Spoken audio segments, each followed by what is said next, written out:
আজকে তো মঙ্গলবার, চলো দেখিয়ে দিই আজকে নিরামিষ রান্নাবান্না কি কি করেছি। তো এখানে রয়েছে মটর ডাল, এখানে রয়েছে কুমড়ো ভাজা, এটা কাঁঠাল বীজ দিয়ে ডাল, এটা আমার জন্য পাঠিয়েছে মা, ওরা তো খাবে না, ওদের জন্য ডাল করেছি আমি, আর এটা আমি খাবো শুধু। আর এইখানে রয়েছে পটল দিয়ে আলু দিয়ে পোস্ত আজকে করেছি। কদিন ধরে বাজারে এখানে একদম সবজির আমদানি নেই, মানে বাজারে যাচ্ছি ব্যাগ নিয়ে, খালি ব্যাগ নিয়েই ফিরতে হচ্ছে। তো সবজি না পেলে রাঁধবোটা কি, রান্না করার কিছু খুঁজে পাচ্ছি না। আর এখানে আবার কিনে আনলাম ওই জন্যে, ছানা ভাজাগুলো কিনে আনলাম মিষ্টির দোকান থেকে, তো ওই জন্য এটা করলাম তরকারিটা।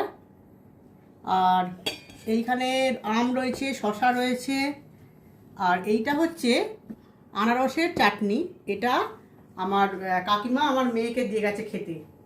তো এই হয়েছে আজকে খাবার দাবার, চলো ঠিক আছে।